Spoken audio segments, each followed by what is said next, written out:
All righty.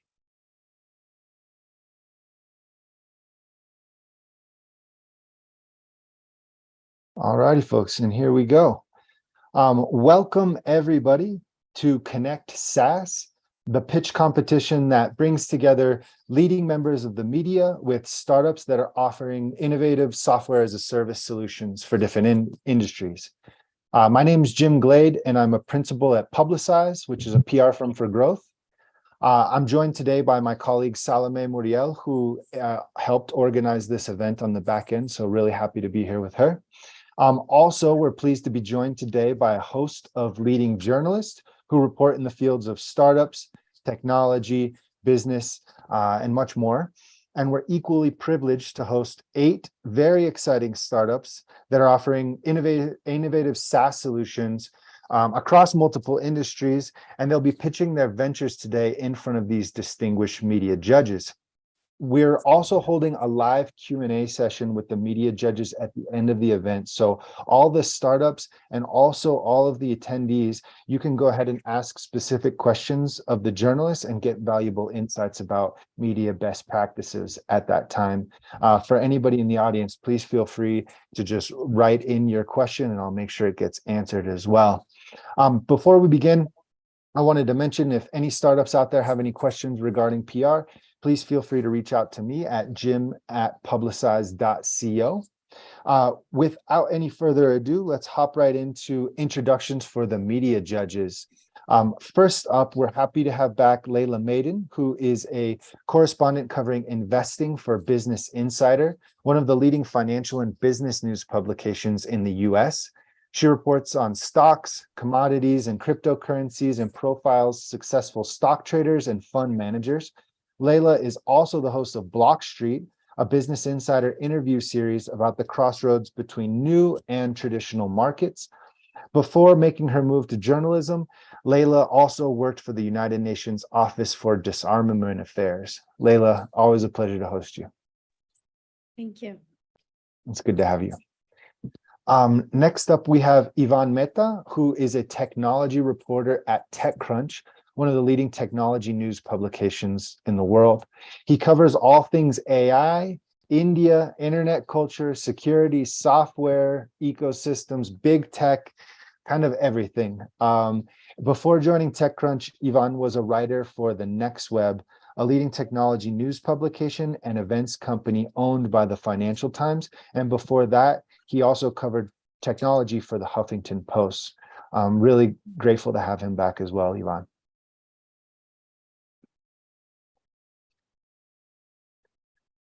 Next up, we have Mark Gilman, a real estate investment reporter and editor at Benzinga, a leading digital publication covering the financial sector with a reach of over 10 million active readers per month.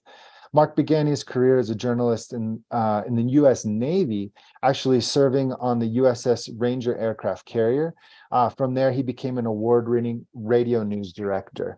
He's also the founder of Pitch Noise Strategic Communications, a full-service communications firm. Mark, thanks for being here. Thank you. Good to be here. It's good to have you. We also have with us Valentina Zabala, who is a regular contributor to Entrepreneur Magazine en Español, the Spanish language version of the world's leading business and entrepreneurship publication, Entrepreneur Magazine. She also writes for Latin America Reports, an English language publication that delivers news and analysis from around LATAM, as well as contributes articles on the region to Horasis, which is a global think tank founded by the former Asia director of the World Economic Forum. Valentina, it's great to have you. Thank you so much, Jim. Hi, everyone. And last but not least, we have Daniela Restrepo, who is a regular contributor to Pulso, which is Colombia's largest digital news publication owned by Grupo Santo Domingo, which is the country's largest media conglomerate. Daniela frequently covers technology and startups and is also an advisory board member for Social Geek, one of the largest technology blogs in Latin America. She's also a mentor at Founder Institute, which is the biggest pre-seed technology accelerator in the world. So Daniela, it's good to host you. Thank you for having me, Jim. Excited to be a media judge today. Yeah, it's our pleasure. All right. Well, again, we're really honored to have everybody with us today, and thank you so much for your time and I know your valuable insights that you'll be giving to these founders today. We'll go ahead and we'll start the pitch competition. Again, I'll go ahead and bring the startups on in the presenter role. You'll pitch for 2 minutes, and I will be timing, and then we'll open up for any comments or questions from journalists before we bring on the next startup. So going first, we have Lana from Huma AI. Lana, give me 1 second and I can give you the presenter role. All right, you should be able to share your screen, Lana, whenever you're ready. Great. And I also wanted to thank you very much for going first, because it's not ever easy. Not a problem at all. Thank you so much for the opportunity to publicize, and look forward to getting feedback from the judges. So I'm Lana Fan, co-founder and CEO of Huma AI. And you probably heard so much about generative AI, and particularly ChatGPT. It's taking the world by storm. It's hard to avoid any publications on this. And but it is sort of a consumer product. I would say it's probably the fastest AI adoption in history, and it is for consumer product, and it's trained on kind of old public data. So Huma AI is the first generative AI platform for enterprise. Although the platform is vertical agnostic, and we focus on life sciences to bring life-saving drugs to market faster, because it takes $10 billion in 10 years and $2.6 billion to bring a new drug. And this is partly because 80% of the data in healthcare is text-based, and they're trapped in hundreds of these different data silos, making analysis almost impossible. So I want to say Huma AI starts where ChatGPT ends. And not only it tells you what you don't know from your data, it actually analyzes current and complex private enterprise text data from multiple data sources. And more importantly, we can get it highly accurate by using this expert in the loop approach and for reinforced learning. So why do we do this? This is an example that ChatGPT is not accurate and adequate at analyzing complex life science data. Here, I'm asking a question. Can you tell me AstraZeneca's approach in lung cancer clinical trials, how is it different from GSK's? And it basically tells you, oh no, I missed it. I don't know. I don't have enough data to make that assumption. So here's we come in, right? We can sit on top of this, not only industry specific, but public plus your private data, and then really getting that 360-degree view of telling you what is important and tell you what you don't know on the key questions. So the platform has been independently validated by our global pharma customer, and it performed better than human experts who are MDs and PhDs. I talked about private data, and also this SME in the loop approach has been highly effective. And customer testimonials is like, this is magic, right? It looks like it's written by an expert, but it's by AI.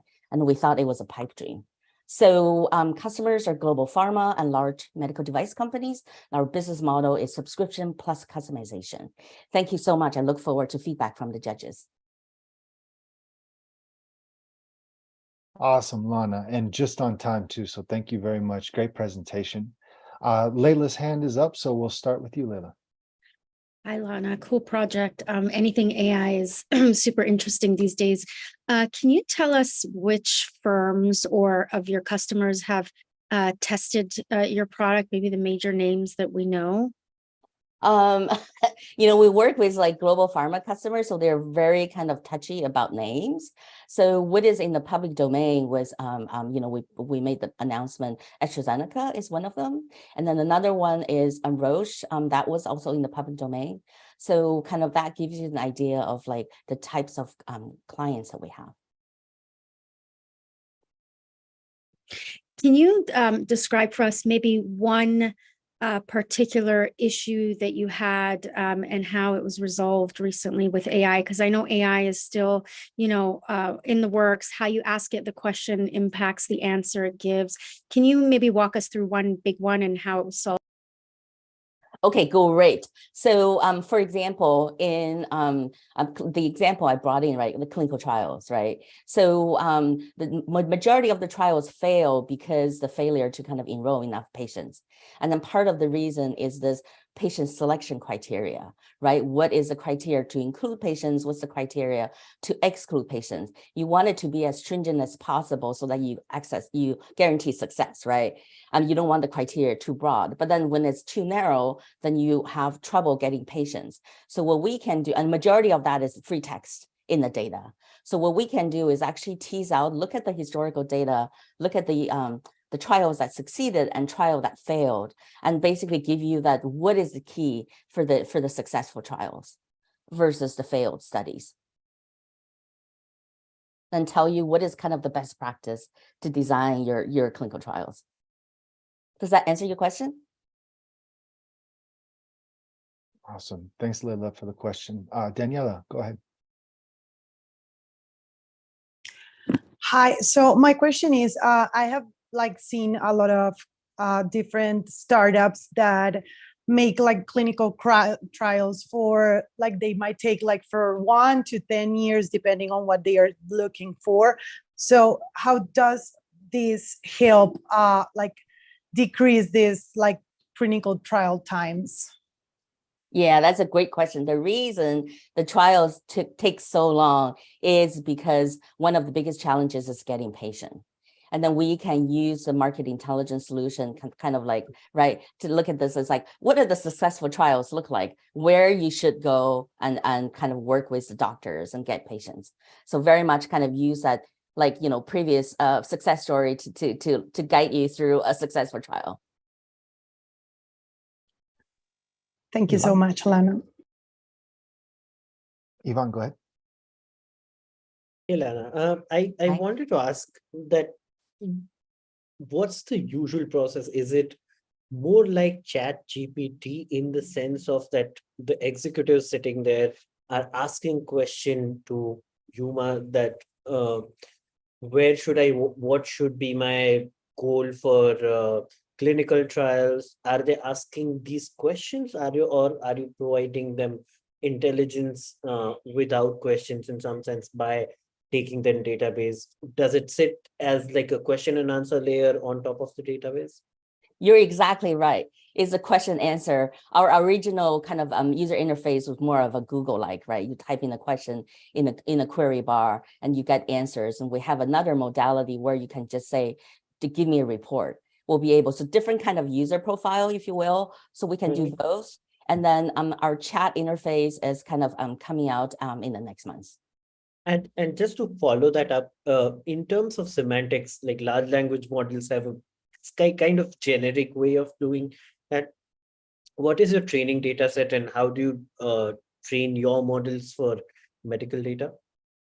We can schedule a follow-up conversation with our CTO. Some of this was beyond my pay grade. I can answer from a subject matter expert standpoint. So we use multiple large language models, and ChatGPT is a great example, right? It's the question, the iterative question, how you refine the questions, get you the answer. So we do a lot of that. We also do expert in the loop, meaning reinforced learning, right? We get answers, and then we kind of internally and say, is this correct or not? And if not, we go and do reinforced training, reinforced learning. So it's very much an iterative process. Understood. Thank you. Would love a scheduled follow-up call. Awesome, Lana. Well, thank you so much. Great presentation, and thanks for going first as well. It's not easy, but you really kicked butt. So thank you so much. Pleasure. All right, folks, we'll hop into the next one. Real quick, a reminder as well to the judges, if you could please score along in real time. We'll bring up Michael Lunsner from Itility Health. Michael, give me 1 second, sir, and I can pass you the presenter role.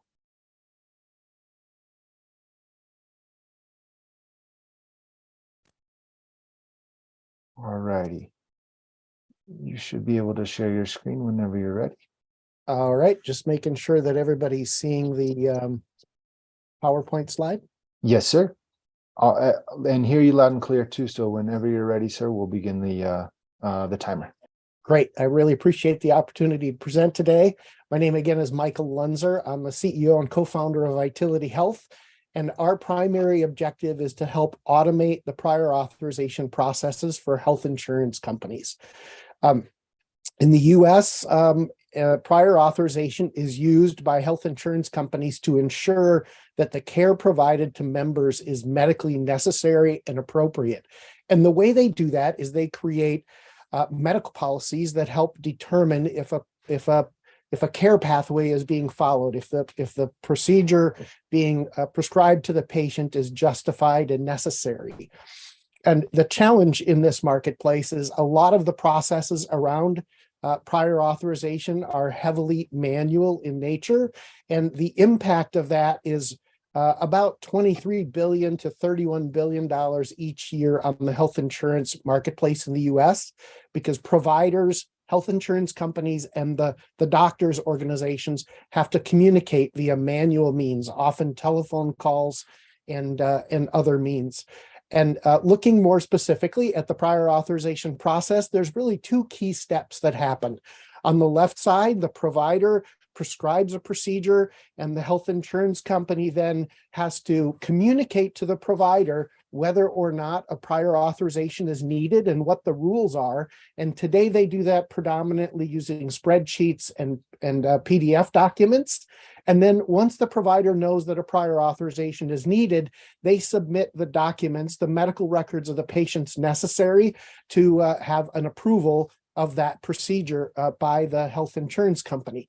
And again, the way this is done today is heavily manual. In fact, about 70% of transactions in this area happen via the telephone and fax machine. And that means the provider picks up the phone and calls the health insurance company to ask if a prior authorization is needed.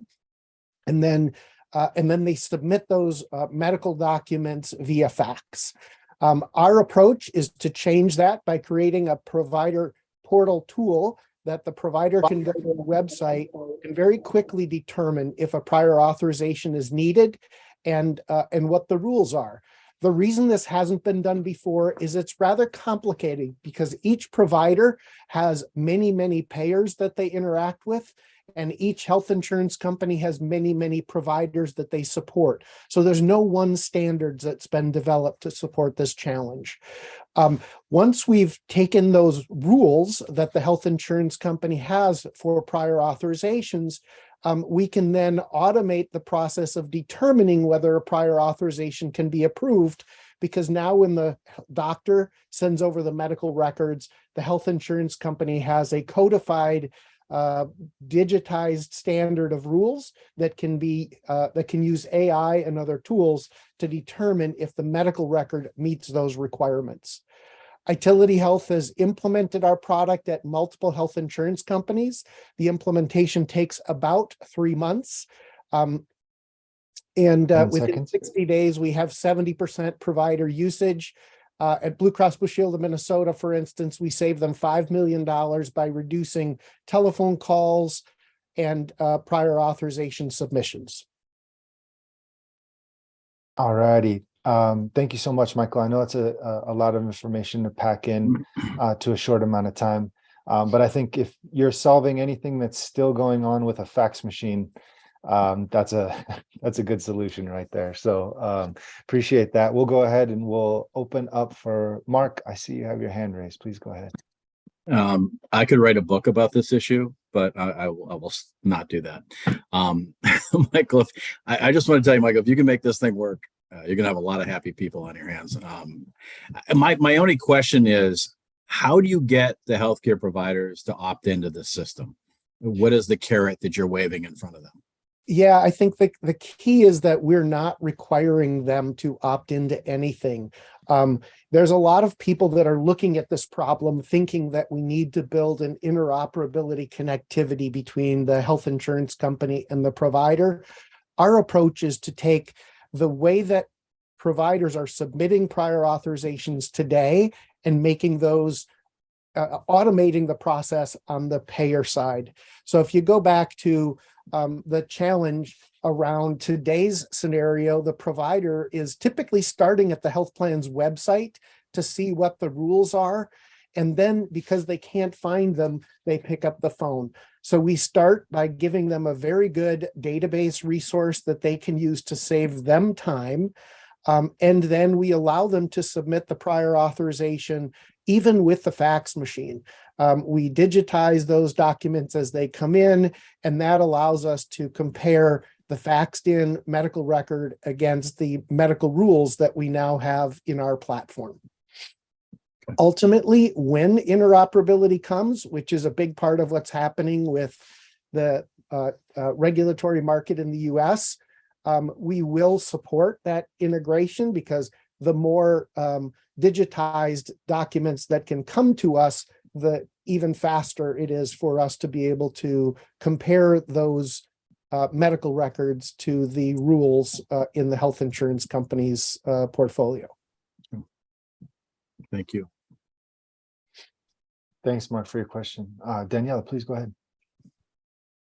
Michael, I have two very quick questions. The first one is, how long have you been operating with like this business, and do you have any plans of expansion? Because I will adhere to what Mark said, and this is a problem that is not only affecting the United States, but like I would say the entire world. So I would like to know those two things. Sure. So we've been in business since 2019. We were actually founded from within Blue Cross Blue Shield of Minnesota, and built out solutions for them that we found worked very well, and therefore decided to spin this company out and expand nationally and globally. We've raised money from external funding sources, which has allowed us to really decouple from Blue Cross Blue Shield of Minnesota, which is important from a competitive perspective. So they're a minority investor with no controlling privileges in the company, but also a very good foundation customer that has scaled our solutions across their enterprise and proven our ability to affect this change. Thank you. Well, I hope you can expand larger. Thank you. Leila, please go ahead. So I have a really interesting question that I think ties into this. Is there any plans to expand in the future to also add, or has your team thought of adding additional services like integrating the Hospital Transparency Act? I don't know if you're aware of that one that passed, that like every single hospital is like, I think 98% of hospitals are not in compliance with yet. To add sort of these kind of features to your systems so that both the patient and the clinic have transparency on that end once that's cleared for prior authorization? Yes, that's a big part of our direction, is supporting oncoming standards. There's a tremendous amount of regulatory pressure in this marketplace for change. And as those changes come, they're really focused in on HL7 Fire, which is the technology standard. And so our approach is to build solutions that deliver transparency using HL7 Fire, primarily focused on the payer, but eventually there's definitely an opportunity to support the provider in these transactions. Awesome. Thank you, Leila. I saw, Mark, your hand go up, but let me know if you had a question. No, I just clicked something wrong, so I'm sorry. Oh, okay, no worries. And we have time for one last question. Valentina, please go ahead. Thank you, Jim. Yes. Hi, Michael. I guess I would like to know briefly your the background or your inspiration for this business model. Sure. Did it come from any personal experience? Well, it came from personal experience in sitting inside the health insurance company, not from a prior authorization direct experience, but I was actually brought into Blue Cross Blue Shield of Minnesota as an entrepreneur in residence, and they asked me to look for problems that we could solve. And one of the things that I saw was the huge challenge that the health insurance company has ingesting data from providers, doctors, and also the lack of trust that comes between health insurance companies and doctors.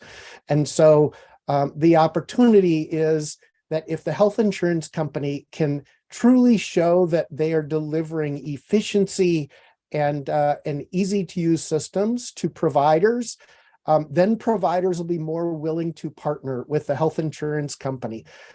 Health insurance companies have very deep pockets. They can build and scale lots of technology. Providers, on the other hand, don't have deep pockets and are kind of reticent participants with technology. So if we can bring technology to doctors that is friendly and positive, they will more readily engage with technology, and then we can solve these big problems that are inherent in the healthcare system.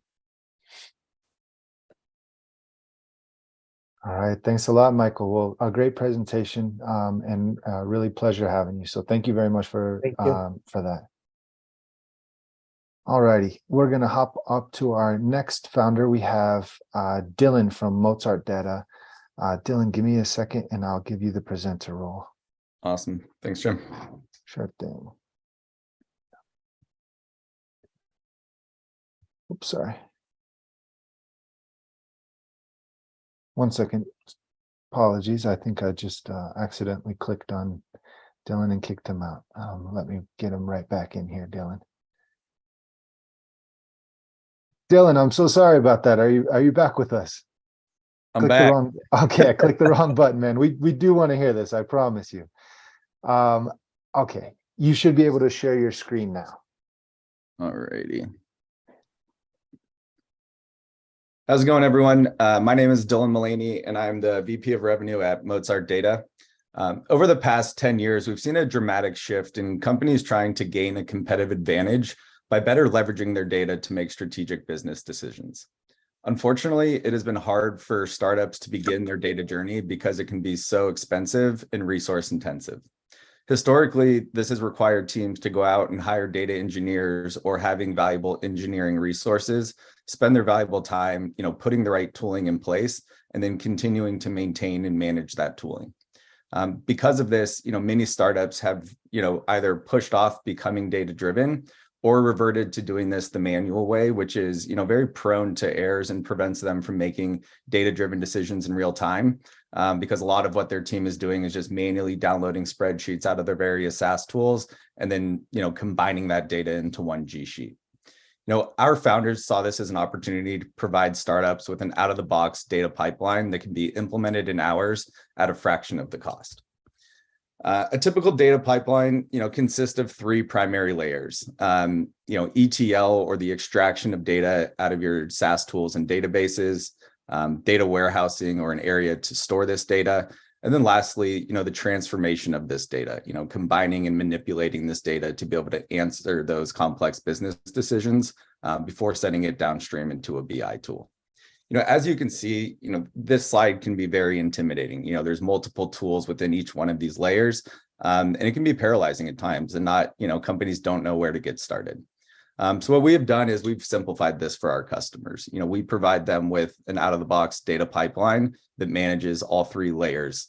So we help companies, extract data from these various SaaS tools in real time, store that in a data warehouse, and then provide them with the necessary tooling to combine this data before sending it downstream into a BI tool. The way that we're able to do this is we're leveraging some best-in-class technologies underneath the hood.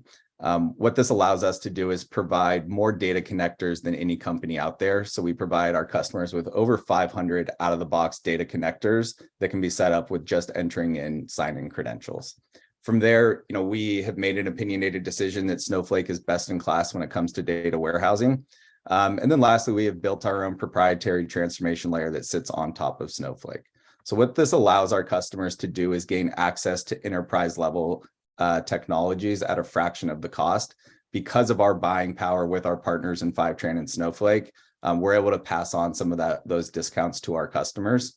And the impact that this has made for our customers is it's allowed them to democratize data and give employees that wouldn't typically have access to data the flexibility to be able to answer these questions on their own.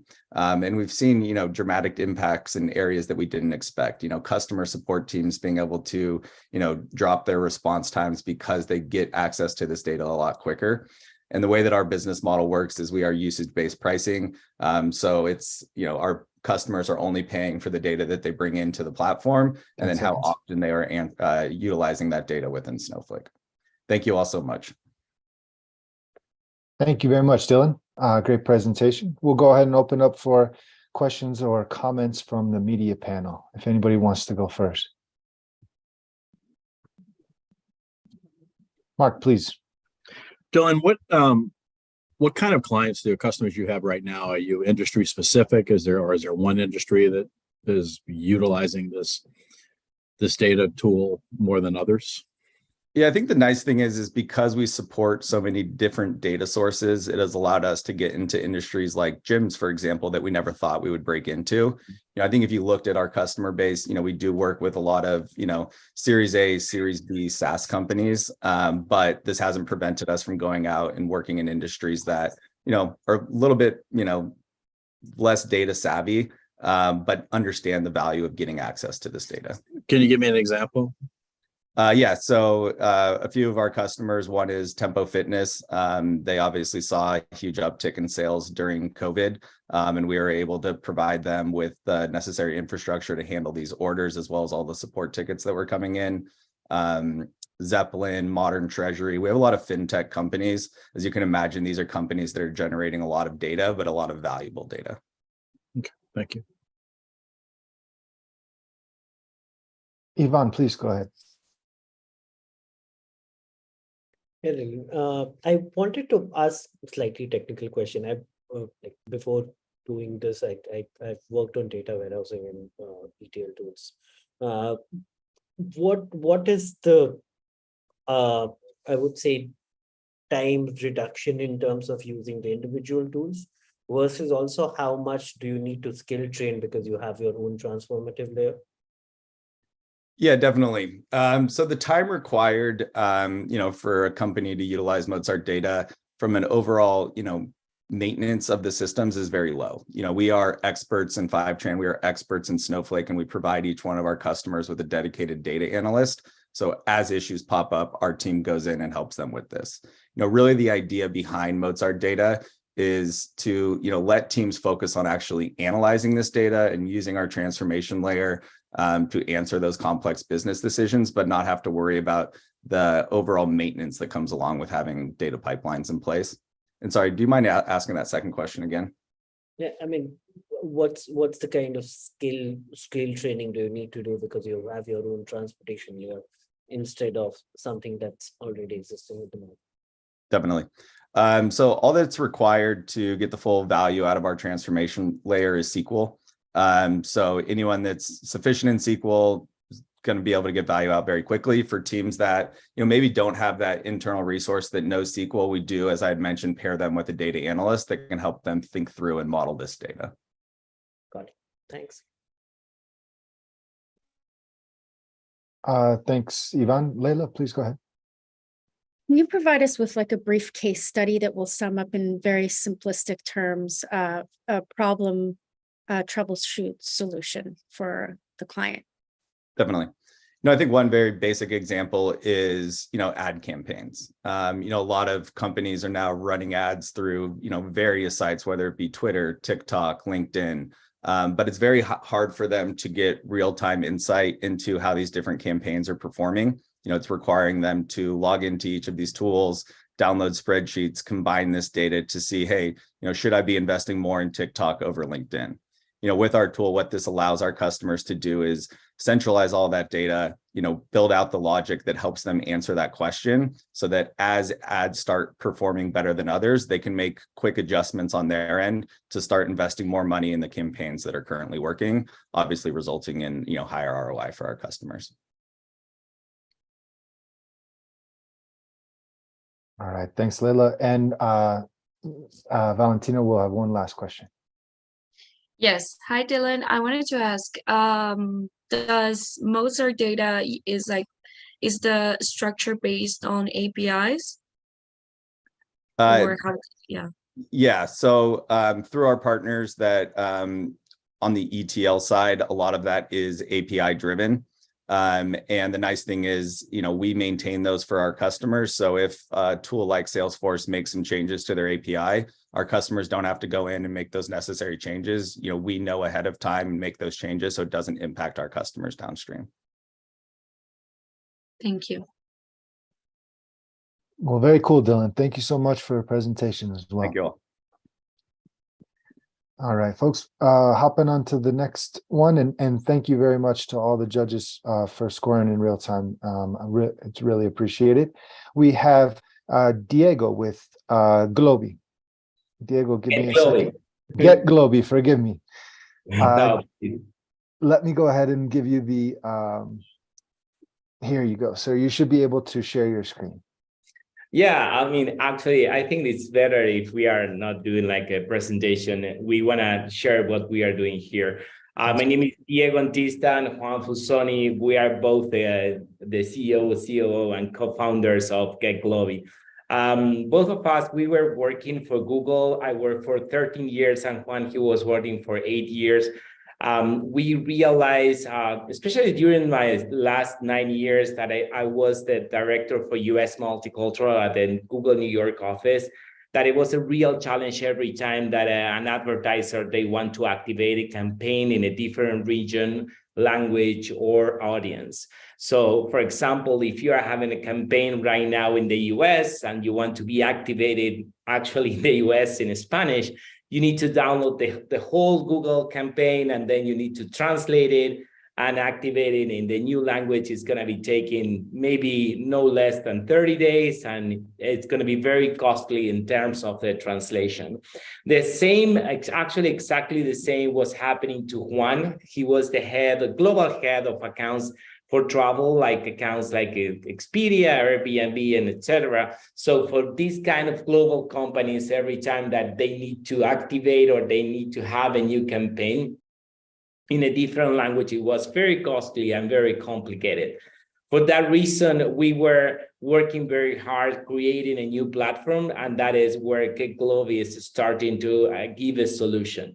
How that is working right now, GetGloby is allowing any company in the globe to connect to the platform and to be translating it immediately to more than 110 languages. And in just 3 clicks, you will be having your campaign running, and that is giving a lot of possibilities. This is a 12 billion global opportunity, and is, of course, unlocking a lot of regions like Asia, where languages are very complicated. Super cool, guys. Well, congratulations on going off on your own and starting your business. Good presentation. We'll go ahead. We'll open up, excuse me, for first questions from the media panel. Go ahead, Valentina. Hola, Diego. Hi. I have a question. Well, you said you had operations all over the globe. I guess I'm going to be asking specifically for Latin America. How do you think your services could impact or have a greater impact in the industry and the digitalization in the region?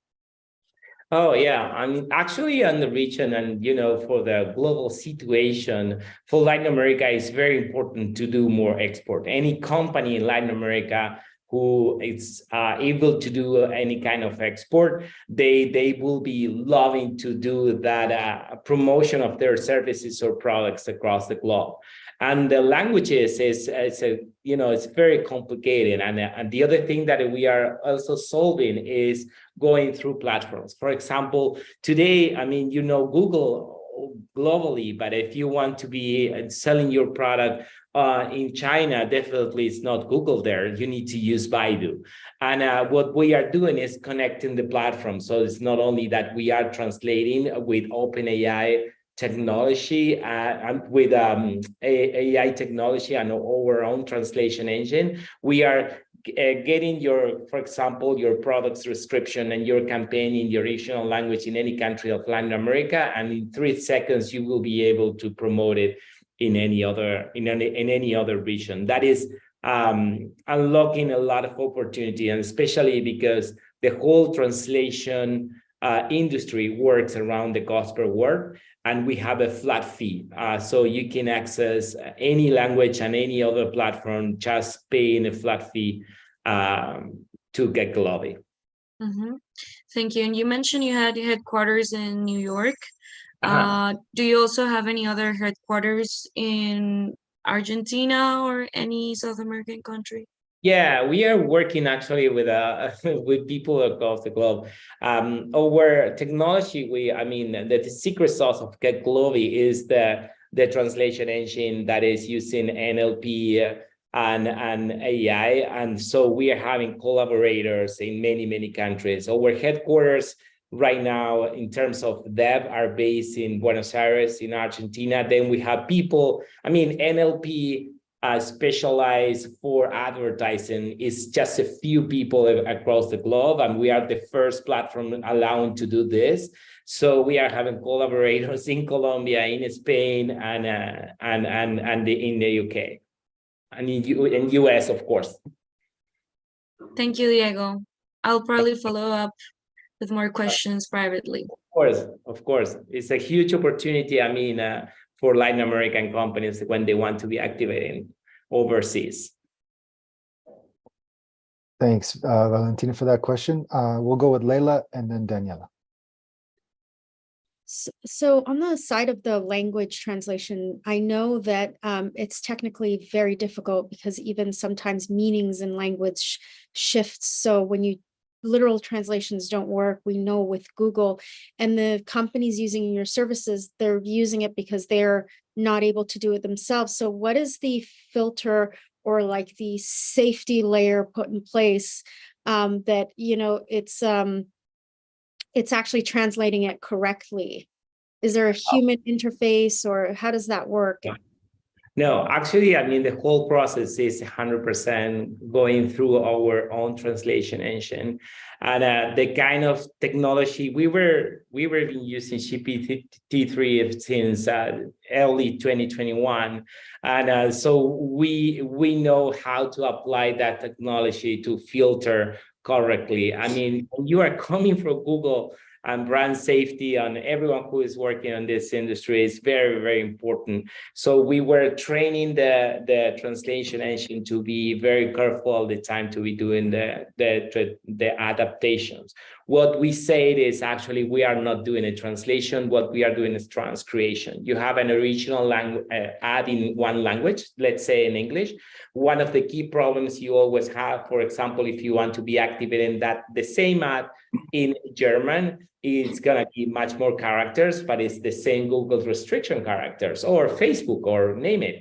And so what we have is a shorten that is making the ad that is going to be working in the destination country, and is considering things, for example, which keywords are being used in the destination country, which keywords you have in the landing page, which actually is truly converting for your specific vertical in that ad. When you mix up all that and we create the new ad, we are getting amazing results in terms of the quality of translation that you are mentioning. We have 98.5 in terms of quality, and what is that missing? It's about, especially for certain specific languages, that is a little more complicated.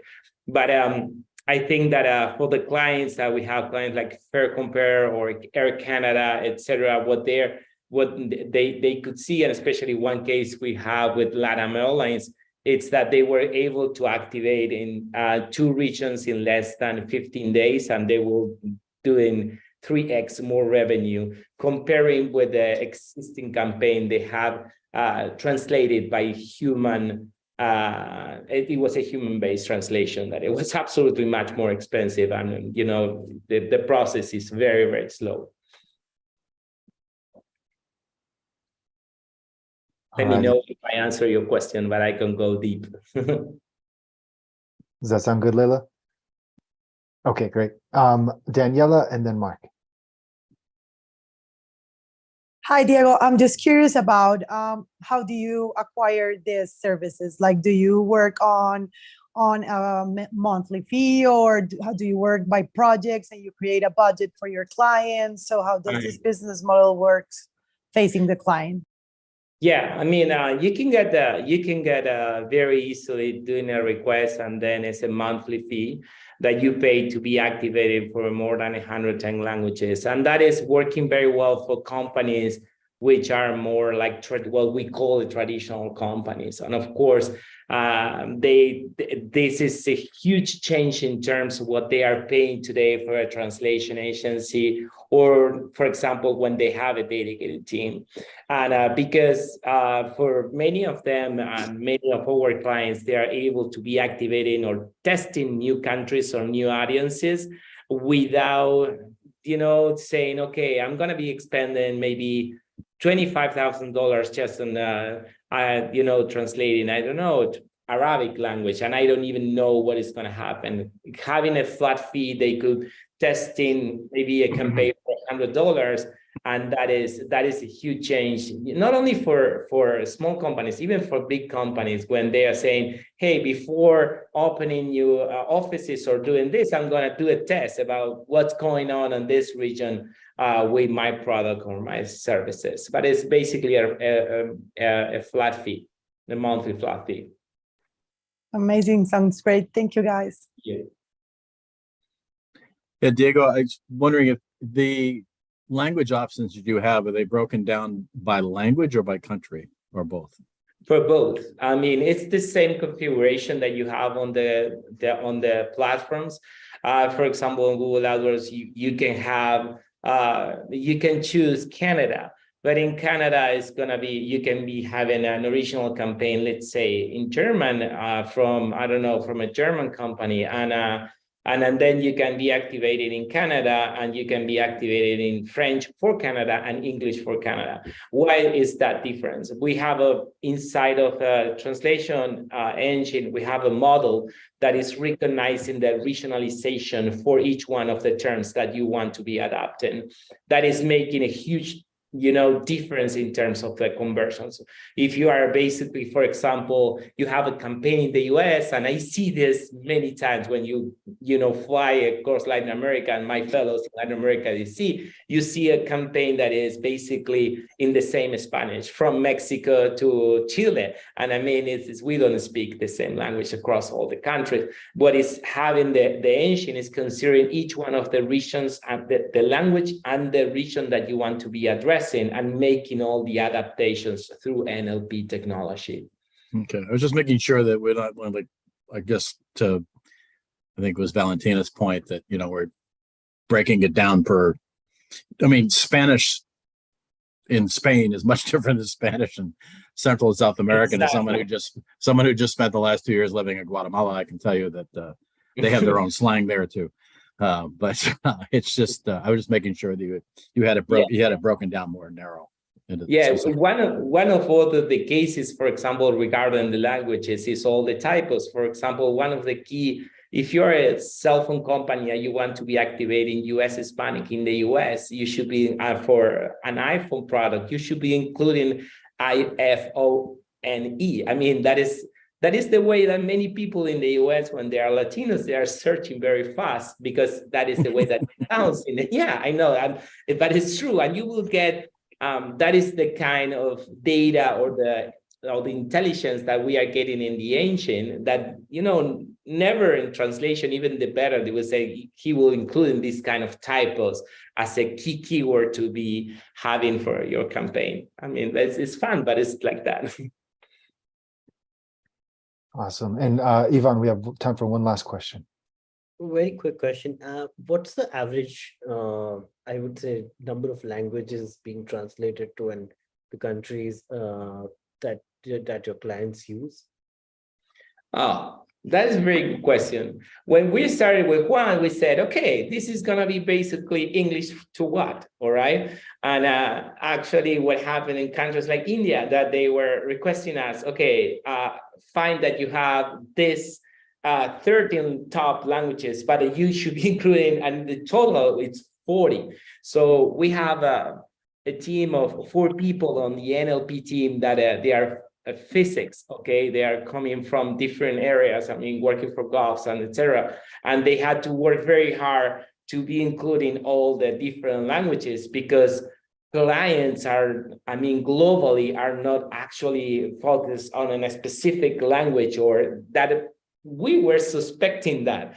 I mean, companies from the US especially, we were thinking, okay, they will be addressing certain countries in Europe and in Asia. No, they're global. I mean, and one of the companies, they want to be activating 55 languages in less than 2 weeks.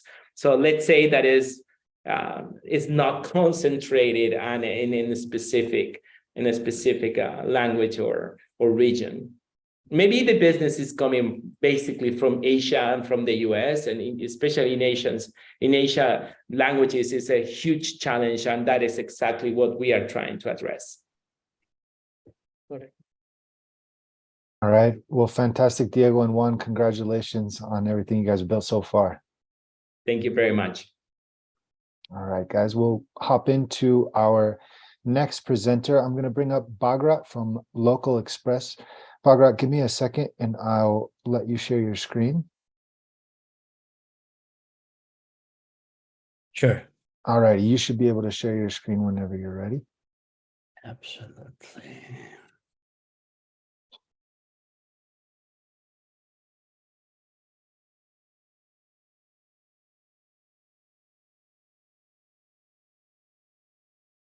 Yes. Hi, everybody. So you can see my screen, right? Yeah, we can see your screen and you're all set to go. Whenever you're ready, I'll start the timer. Yes, absolutely. Okay, so I'm the CEO of Local Express. We founded the company 6 years ago, and we aimed to make technology more accessible to food retailers. The technology is a big part of their operations. Consumer behavior is changing, and we see more and more purchases being done online or through autonomous kiosk solutions. The pandemic is a big jump starter as well. So the average spend more than double comparing with the pre-pandemic.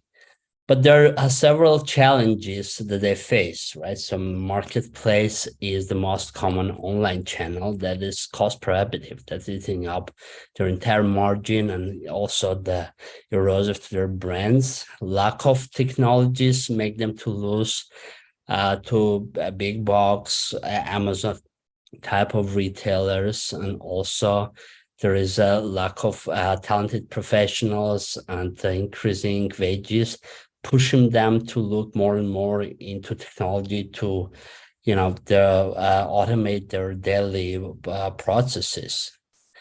So we created a single platform to give them access to, all the tools they need for their omni-channel operation, a full suite of e-commerce, including web store, their apps, the tools to manage their inventory, and just for the note, there are grocers that manages 200,000 of SKUs in their not daily operation, but overall. And we'll also provide the kiosk solution to automate the sales, access to all the delivery solution, including shipping, and also access to big volume of data, so they become more data-driven decision makers. So the opportunity that we're targeting is over 3 billion. And the way that we monetize this business model is through subscription. This is a SaaS product. We'll also charge payment processing that includes the transaction portion that for the transaction that we're processing.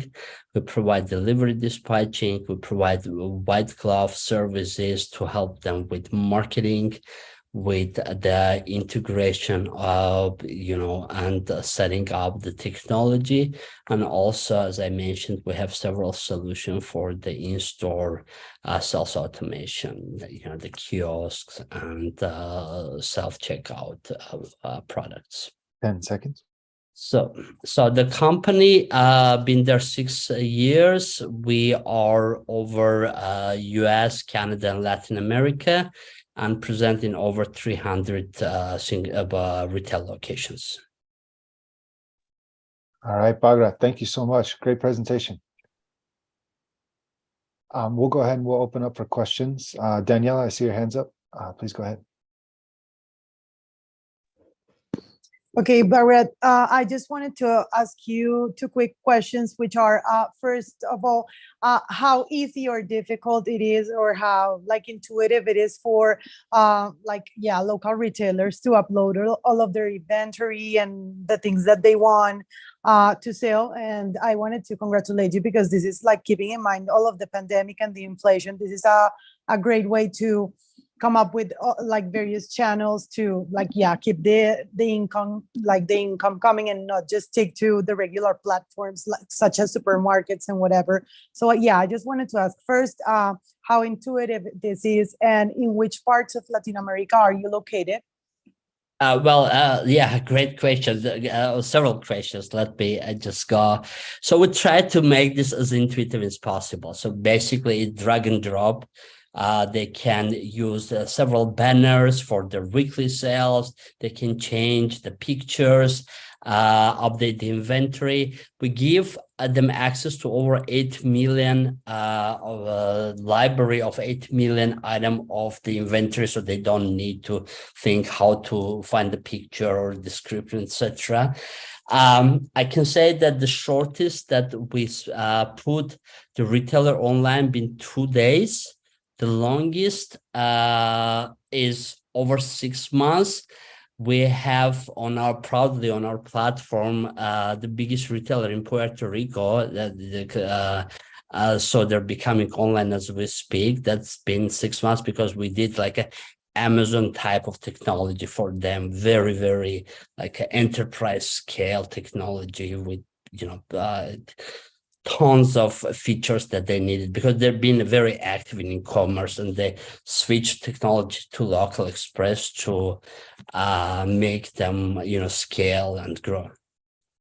Hope I answered the question. Sorry, did I miss anything? Latin America, we're in Puerto Rico, we're in Caribbean. We're working with several opportunities in Mexico, but right now that's where we are, in Caribbean state and Puerto Rico. Thank you, Margaret. And by the way, this is a multi-language platform, so we're supporting like retailers in Brazilian community, Chinese community, Armenian, Russian, and Hispanic.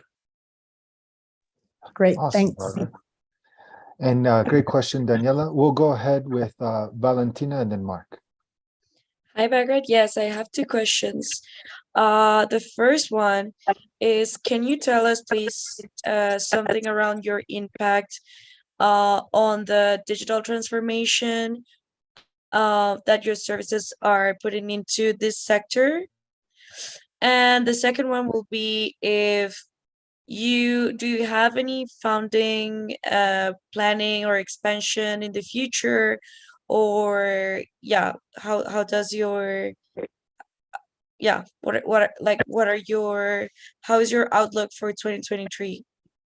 Absolutely. So this is a true digital transformation that we're bringing into retail. So basically, every point that they're interact with their consumer, we're giving them digital channel through. It can be online or in-store solutions. And our major target was to create something very intuitively easy to use, so the retailers can keep their loyal customers, not to churn to Amazon or bigger brands, because that's what's happening, right? So our call is to help those independents to stay live, because right now over 50% is online. It's growing. And if we say like a self-checkout solutions and online, that account across the industry over 50%. Basically, if you don't have that technology, you're definitely losing to Kroger, to Amazon, and others. So that's been what we're trying to, how we're trying to impact in the industry. In terms of funding, we're in active engagement right now for our next round of funding. We've been funded through the angel sources right now, looking at venture capital to fund our growth. All right, thanks. Thanks, Thank you. Valentina, for that question as well. We might have a little trouble hearing you, Bagrat, just as a heads up. Oh. I'm not sure if maybe Oh, something. I'm sorry. I just want to be sure, as I see it, we have a couple more questions too. But we'll go ahead with Mark if you want to ask your question, Mark, and then Layla. It should be better now. I think there's some. Much better. Much better. Can you hear me now? Yes, sir. Okay. Mark, go ahead, please. Oh, I think you're on mute, sir. I am. Obviously, during the pandemic, we all got used to these systems, and my frustration in multiple countries has been I can make 3 trips to the grocery store in the amount of time it takes me to, bag about $100 worth of groceries online. Is there any innovation here that you are introducing, any streamline aspect that is different from the other systems that now exist to make this process more user-friendly? Well, yeah, I mean, we're using a lot of, AI technologies to make, I mean, there's several challenges. First of all, when you're choosing inventory, it's not available. So the replacement is a challenge. So we're using AI that, considers the buyer habits to offer the right replacement items. Another example would be we provide access to like a large number of third-party delivery services, and the way that platform works, every time that order comes to the retailer that's on our platform, through API calls, the best price delivery option will be selected, because they have a dynamic pricing, the delivery service companies. So we trying to give them leverage, the retailers leverage to minimize the delivery cost that can be the stopper in their scaling their business. Hope I answer your question. There's tons that I can mention, but I kind of try to use to be one. Well, I would imagine in some cases you're limited by the delivery vehicles or the stores that you're working with. So, I mean, there's only so much you can do, but I'm just saying that we all get used to using these, but it's been kind of frustrating going through this process. Since we're not providing delivery, we're integrators, but we have DoorDash, GrabHub. We have 110 delivery companies integrated. So basically, your order can be picked up by DoorDash or GrabHub, Uber Eats, whoever is integrated and whoever can provide the best pricing for that particular slot and that region. So that provider will be selected for delivery. Or the kid on the motorcycle in Guatemala City. There you go. No, absolutely, and yeah, and I hope we'll come up with one innovation that very much in line what you just said. So that will democratize the delivery considerably. And one more question, Layla. Thank you. So one of the questions I have regarding trying, anytime someone says to, their business model competes with Amazon, it's always a concern statement to me, because to build on Mark's point, the reason why people naturally turn to Amazon, and I can speak for myself, and I don't know the market you're competing in, the convenience, speed, customer service, and ease of correction when you order through Amazon is always what drives me as a customer to use Amazon anytime I can get a product on Amazon relative to anything local, especially when it comes to like local delivery, grocery, anything like that, once Amazon started offering that. And also the delivery fees and all of that are so hard to compete when it comes to Amazon because they have these partnerships. How does your service compete like on a price to price level with Amazon and its affordability? Because that's pretty tough unless you're in regions where they don't offer that. Yeah, Leila, this is great question. So we need to understand that there's no way that we can compete from technology standpoint with Amazon, but we also need to understand that Amazon is charging 30 to 35%, something in that magnitude from the retailers when they list their item on the Amazon platform, right? So comparing with our services, that would be like a fraction of that cost, which means that the retailers have opportunity to better market, to offer free delivery or subsidize this delivery cost, with our effort every day making the technology better and better. And with you being loyal to your local grocer because you like the sandwich from that grocer, you like the produce, etc. So that makes the decision. So basically, we're not trying to become an Amazon. We're trying to give the grocer or the food retailer the best omni-channel. So you can go to the store and select your favorite item, and you can have the same experience selecting it online. I don't know if I answer your question. So who would you say your biggest competitor is, out of curiosity? So our biggest competitor are the technologies that in that niche, because even Shopify is not a big competitor, because for food retailers to run their store in Shopify requires them to have at least team of like a 3 to 5 tech advisors so they can pick all this integration together and make their store working holistically in online.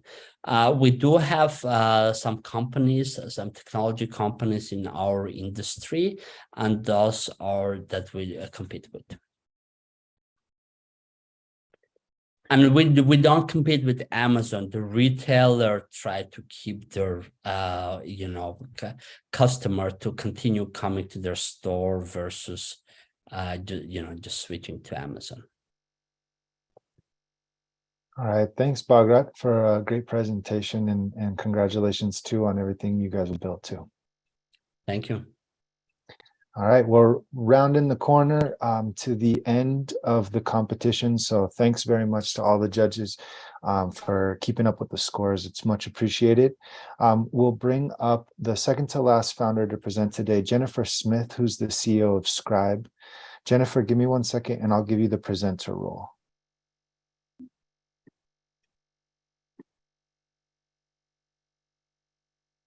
All righty. You should be able to share your screen now, Jennifer. Great. Can you all see my screen? Yep, we can see it. It's not in the presenter mode yet. Yeah, I'll do a demo. So I'm not going to put it in the presenter mode. I'm light on slides. Thanks so much for having me. Hi, everyone. I'm Jennifer. I'm the CEO and co-founder of Scribe. We're a software company based in San Francisco that makes it easy to capture and share how to do something. I started my career at McKinsey for 7 years as a consultant in the operations practice, which functionally meant that I would fly around and go into operation centers and try to figure out how to make them more efficient. And you learn the name of the game there as a consultant is you find the best person in the ops center and you befriend them and you say, what are you doing differently than everyone else that makes you so good? And they would pull out a really thick binder and they would thunk it down on the desk and they would say, here's all the stuff that I was trained to do. But actually, I found 50 different shortcuts, and this is what I do instead. And my team, as good consultants, would write that down in PowerPoint, and we'd sell that back to our customers. And I always thought, well, if these people had had a way to share what they had figured out to do, what to do, they could have had really big impact in that ops center. And then fast forward 10 years later, and I'm working on Sand Hill Road in venture capital. And I talked to over 1,200 buyers of enterprise software. So CIOs, CTOs, CDOs, to try to understand the kinds of problems that they were solving. And this concept kept coming up over and over again, this idea of institutional know-how. My people show up every day and they do work 9 to 5, and the knowledge of what they're doing mostly lives in their heads, and it walks out the door every day at 5 p.m. And if I want to capture it, my option is to tell them to take time away from their job and document what they know how to do, or I hire some version of 27-year-old Jennifer as a consultant to write it down for them. So the idea behind Scribe was, what if we could use software to watch an expert do work and automatically capture what they know how to do? What if documentation became like digital exhaust, just a byproduct of someone doing their normal work? And so Scribe is a Chrome extension or a desktop application. I'm going to show you how it works quickly as I'm talking. You hit the start recording button and then you just do the normal process that you would. So here I'm just going to quickly click around LinkedIn. You can pretend that I'm doing some real process in my business. Maybe I'm adding a lead to my CRM, for example. And when I'm done, I hit stop recording. And what Scribe will do, as you can see here, is auto-generate a step-by-step written guide with screenshots that shows what I did. So if you noticed at the end, I saved my profile to PDF. It's showing me how do I save to PDF. I navigate to LinkedIn, clicked view profile, et cetera, et cetera. And Scribe is designed to be just really, really easy and simple for anyone to use. And so we've grown from nearly 0 to over 400,000 users now in every country across the planet in 18 months. These are everyone from Joe's plumber shop down the road to people in the largest banks and Fortune 50 companies in the world.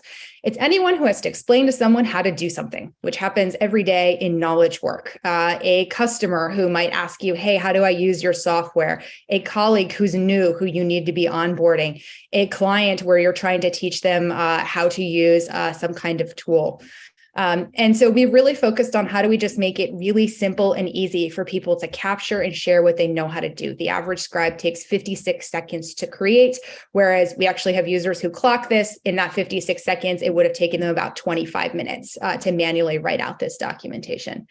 As a result, we've now had over 4 million scribes that have been created and shared for all different kinds of workflows, anywhere that people have to explain how to do something. 10 seconds. Well, I finished early. Awesome. Hit me up with questions. Right on, Jennifer. Great presentation, and definitely something I know I could use in my organization. Cool idea. We'll go ahead and start off with Layla. I see your hand raised. Hi, Jennifer. Can you give us a quick case study of how Joe the plumber would use Scribe, for example, for his unique business?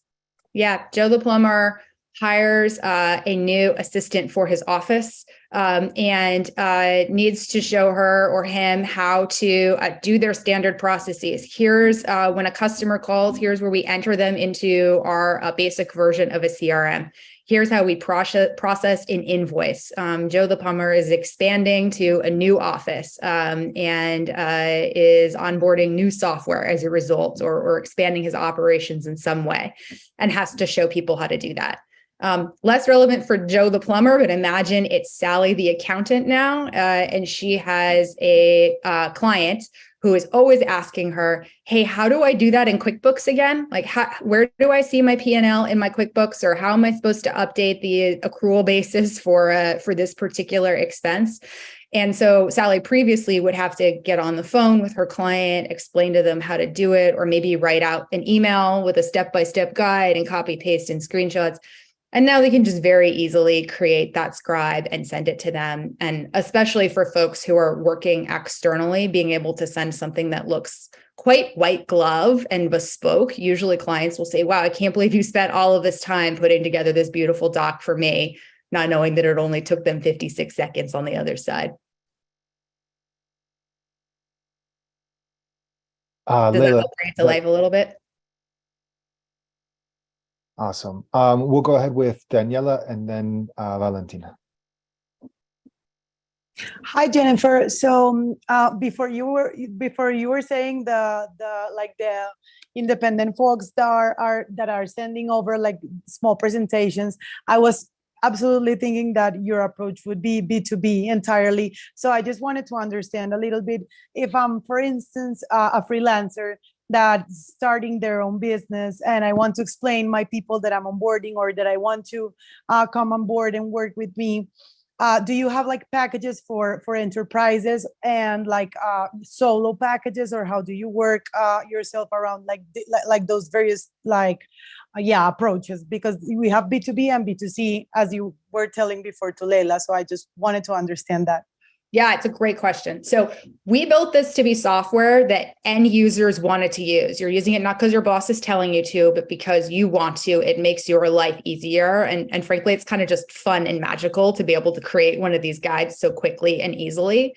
And so we have individual end users who will use our product. But the pretty exciting part of it is that it also happens to accrue a lot of value to at the team level, the department level, and then the company level. So users are using it just because it makes me way faster. I'm 15 times faster just creating this documentation. I save a bunch of time, but that then has really great benefits for my overall company. And so we have customers who are some of the biggest banks, all the way up to some of the biggest banks in the world, some of the biggest technology companies in the world. And they use it, because their people want to and started using it and asked them to buy it, but then they saw real ROI for it. And so we've had customers that have even done interesting things like time studies to see how much time have our people saved.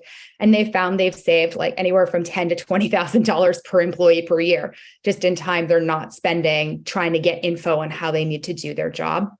And so the way that we have structured our pricing and packaging is to reflect that. So we have a pretty generous free version, actually, that the majority of users are on, that you can use to create and share a doc with anyone that you want to. We have a self-serve version where you can swipe a credit card. That's best for teams, startups, maybe small businesses, and then sometimes teams within larger companies who just want to kind of get started. And then we have an enterprise plan, which has a lot of the enterprise grade features that you would expect, particularly around privacy and security. So we work with a lot of financial services, healthcare companies, companies in regulated industries where there are concerns around PII. And so we have things like a smart privacy screen, which will auto redact all sensitive information in PII from a screenshot before it's ever stored. So there's a lot of those kinds of features that come into play when you're talking about big businesses. But the short answer to your question is we kind of serve all of the above, and there's sort of different layers of value based on who you are as the persona. But the wedge getting in is like that individual knowledge worker who just needs to explain to someone how to do something, who like needs to stop the repetitive questions that are coming their way all day. And then their boss sees value from that, and it goes from there. Amazing. Thank you so much. Valentina, please go ahead. Hi, Jennifer. First of all, congratulations for this innovative idea. I really admire breaking free from the consultancy where I know it can be quite overwhelming. I always love to see women in technology, and I'm also tired of using Loom recordings for small processes internally in my organization as well. I believe your business has a lot of potential, and I've seen you already had some recognition from the media. I guess I have two questions, and my questions are, first of all, how can you compete in an atmosphere where AI is taking over? Perhaps you have the advantage that Scribe is more for like internal processes, but now with now with these chatbots, you can also inquire roadmaps for similar processes. And my second question would be if you have any statistics on how much time and money do organizations save by using Scribe? Yep. Okay. Great question. So first one, we think a lot about that because it's just the developments that have been made in AI recently are just incredibly exciting, and we continue to roll them into our product. We're and I believe like very strongly the whole idea behind Scribe is people should spend time doing the things they are uniquely good at. You should spend your time doing the reason you took your job, and then technology should just automate away everything else. And part of that, the part we're focused on, is sharing the stuff you're an expert in, like what you uniquely know how to do. You've done the hard part. You've figured out how to do something valuable. We should make it easy and automatic to share that information. You shouldn't be spending your time creating documentation. Some of the processes that we see people share are generic processes that you could Google for, but the majority of them are not. They're sort of bespoke to what it is that I'm trying to do in this particular instance. Here's how at our company, we do the quote to cash process. It looks a little bit different for every company. Here's how we specifically, to go to my QuickBooks example, here's how we specifically have set up your account in QuickBooks and the way that we solve it here. And so there's always going to be kind of that long tail of really individual processes that people have become experts in. And part of the knowledge work you do as a knowledge worker is actually knowing how to use software in the right configuration to create value, right? And so we think about how do we pull that automatically out of your head. And we're doing a lot of interesting stuff right now, experimenting with some of the advances that have been made in AI of how do we make that even more seamless to pull what comes out of your head and even be able to augment that further. So I think it's a really exciting sort of story of like you're able to use AI to just automate more and more of the parts of someone's jobs that are like frankly drudgery and not the reason that they do the thing that they do. It's not their special sauce. Your second question, remind me. It was a good one. Yeah. So do you have any stats on how much time or money the organizations save by using Scribe? Yeah. So a number of them. So we've had individual users who will, for fun, clock themselves for how long it took them to create a Scribe manually before, and then how quickly they can create it with Scribe. And what we find is there's usually it's 15 to 20x faster. So it'll take them 2 minutes to create a Scribe using Scribe, and that same documentation would have previously taken them about 30 minutes. That's just on the creation side. When it comes to the time that you're saving and sharing that information, there's both top-down and bottoms-up estimates. So top-down, McKinsey has done studies on this. Let's say it's about a day a week of time that knowledge workers are spending just explaining to each other how to do things. So you get that Slack ping, hey, how can you show me how to quickly do this again? Or if you happen to be sitting next to someone, they're tapping you on the shoulder and sort of asking you. Those feel really innocuous as individual moments, but they add up quite a bit.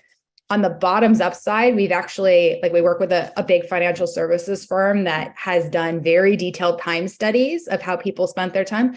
And they found it was anywhere between 9 and 18% of people's time, depending on which group they were in, that they were spending just asking and answering questions to each other on how to do a process. And they found that they were able to reduce the amount of time spent on that by 67% by using Scribe. And so that's a pretty significant overall time savings, about 5 to 10% of any given user's time in a given week that they are saving using Scribe. I can give you more data points because we kind of triangulate across other companies. We've got another really big bank we work with that estimates for 50% of their people, it's more than 10 hours a month that they're spending just creating documentation. So not even that answering questions part, but just creating documentation. The way that we think about ROI is obviously there's that time savings element that comes from not having to create documentation and then not having to answer questions, but also from the viewer's perspective, what does it mean if you now show up for work and you just have all the info you need to be able to do your job automatically? And that's really where the biggest lift comes from. And that tends to be pretty use case dependent. So I'm happy to share more stats kind of offline if you want specific ones, but for sure. That's everything from, great. That's everything from how do I onboard people faster? So I've got a sales team and it previously took me this long to ramp them. And now I can ramp them this much faster to improved employee experience. So teams who will say, literally we're hitting our KPIs better and we're having a better time doing it because now when I have to go do a process, I just pull up the doc and I follow along and I get it done and I can move on rather than trying to kind of remember and maybe not doing it correctly and having to redo it. To folks who have external use cases and think about client experience and customer experience. Perfect. Right. Thank you so much, Jennifer. Thank you, Valentina. And I saw your hand up, Yvonne. Let me know if you have one quick question. Please feel free. If not, no worries. Yeah, very quick question. Do you also allow import from legacy, how-to documents? Like someone had created something like in Notion or Word doc, and then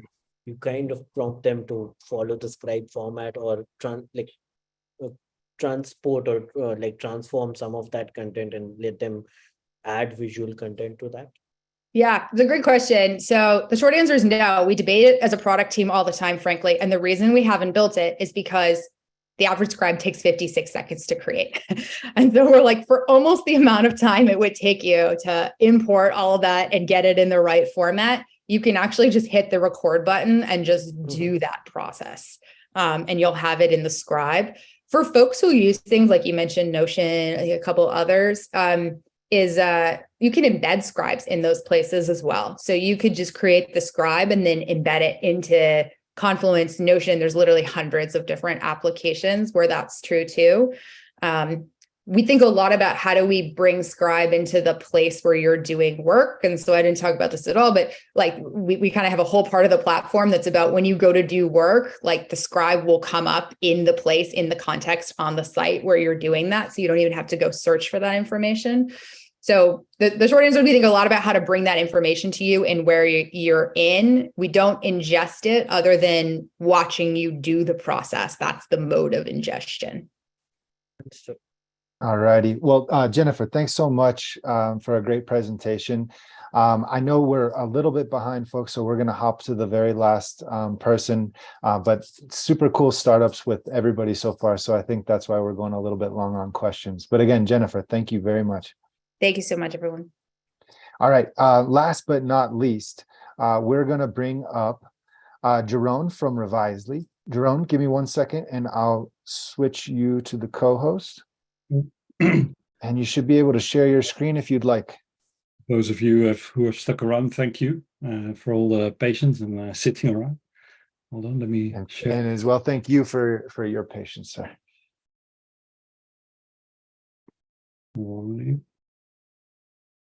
You see my screen? Yep. Hold on, let me put it in play mode.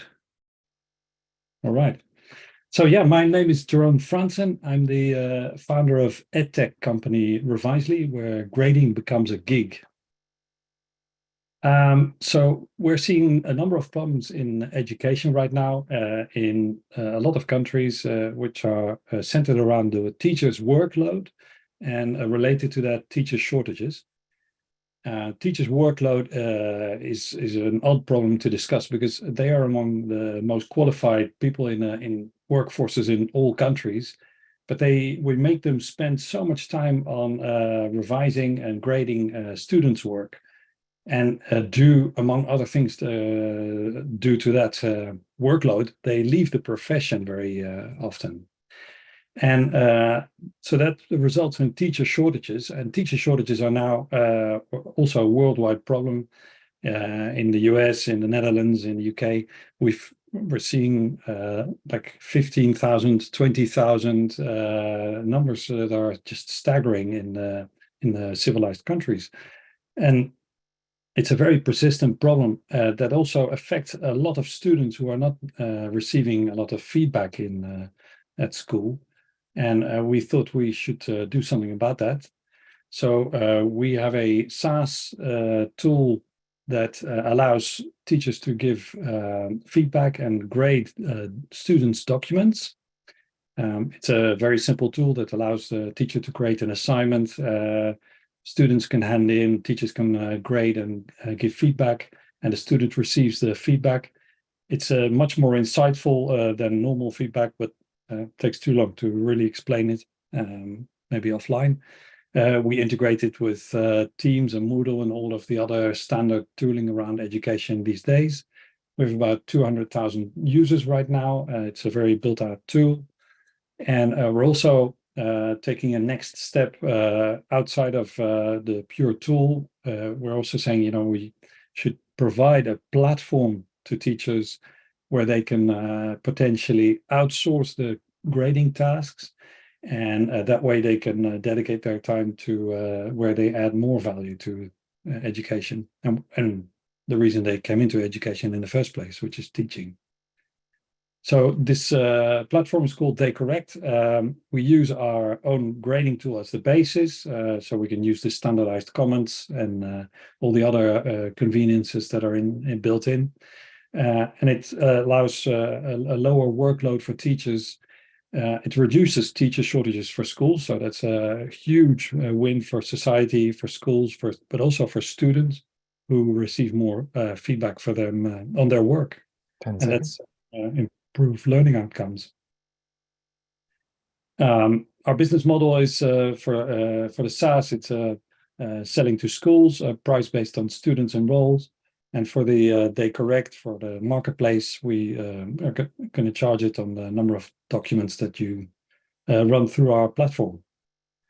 And just to round it off, we have a wonderful team that is based in the Netherlands and Spain. So we're an EU-based, privacy-focused ed tech company with experience in lots of different countries. We have distributors in Colombia, Philippines, and we work ourselves through Europe. So thanks for your time.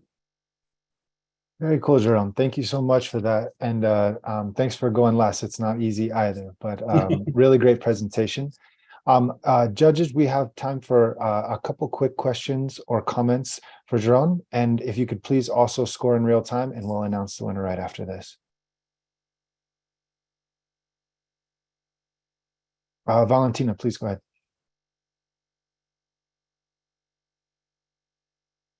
Yes. Hi, Duran. I have a question. You mentioned Colombia. What is your presence here? I could not understand.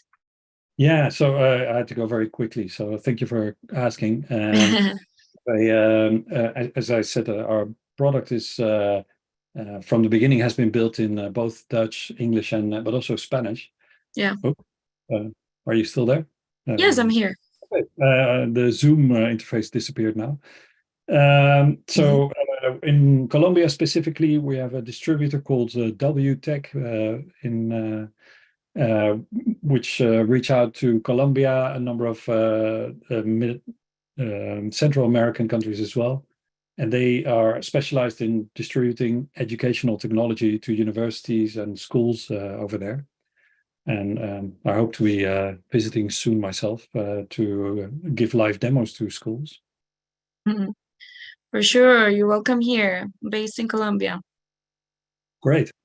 Mm-hmm. Really, now I can see you. We'll go with Daniela and then Mark for the final question. Hi, Jerome. Just a quick question. So you would say your ideal customers are like independent teachers or are like schools and universities? Would you aim for schools and universities better than for individuals that are teaching like? Yeah, that's always the big question, right? Are you going to sell to parents? Are you going to sell to teachers? Or are you going to sell to schools / universities? That's a big question in educational technology. We're going for the schools because we want the whole school to benefit from a tooling such as this. Also, what we see is that outside of the US, teachers don't have really a budget of their own to, they can't pull out a credit card and pay for a tool. That's really up to the school to do that. Also, our tool benefits the whole school. So if you save time on a teacher, it means the teacher can do more other things at the same time. So it's sold to schools, universities. In the Netherlands, it's half-half. Great, thanks. All righty, Mark, and one last question, sir. Okay, I have a question, but I just want to say that you guys should already be developing an algorithm to determine what papers are being written with ChatGPT. That would be helpful to everybody. But the question I'm worried, I guess the concern I have, if a school takes this on and you're charging per teacher, per assignment, or whatever, how do you stop that from going beyond the point where, I mean, it's hard for schools to approve any expenditure. You have to go through a school board and everything else. So how do you keep the cost down and make this sensible for people? And then are there restrictions on how often the teachers can use it? I mean, there's a lot of things. Very recognizable. This limitation of budgets is, that's valid in lots of countries. And what we offer is that we sell, what you call it, we can sell a number of rides. So we can sell you upfront at the beginning of the school year. We give you the right to grade 5,000 documents, for example, through our service. That's on the platform side, right? That's on the They Correct side. if you work with our SaaS based grading tool, that's based on the number of students. So there, if you have 1,000 students enrolled, you pay 1,000 times the seat price.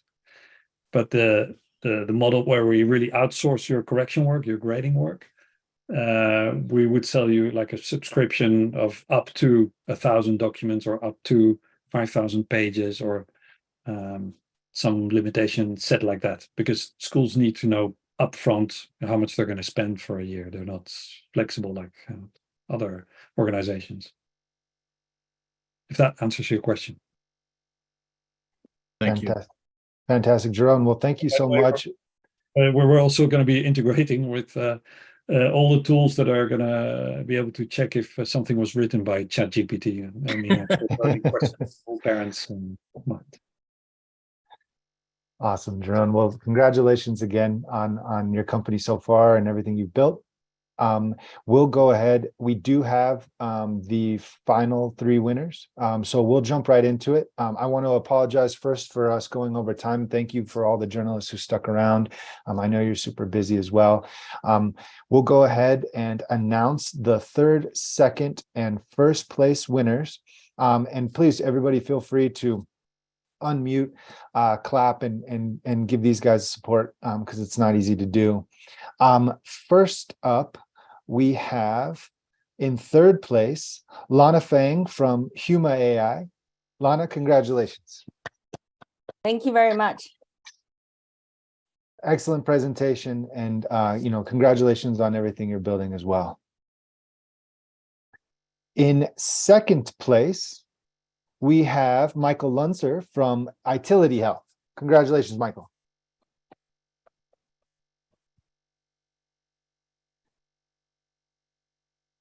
All right, and I'm not sure if Michael's still with us. I know he's a busy guy too. And last but not least, and of course, in 1st place, thank you for sticking around and giving us a great presentation. We have Jennifer Smith from Scribe. Jennifer, congratulations. Thanks so much. Really appreciate it.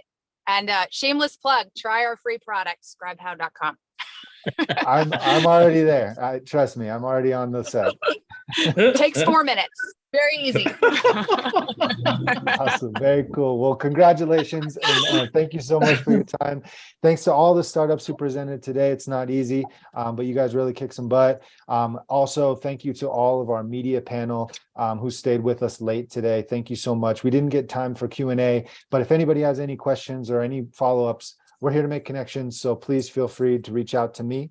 And last but not least, I'd also like to thank my colleague Salome, who helped put all this together on the back end as well. Couldn't do it without her. So thank you very much.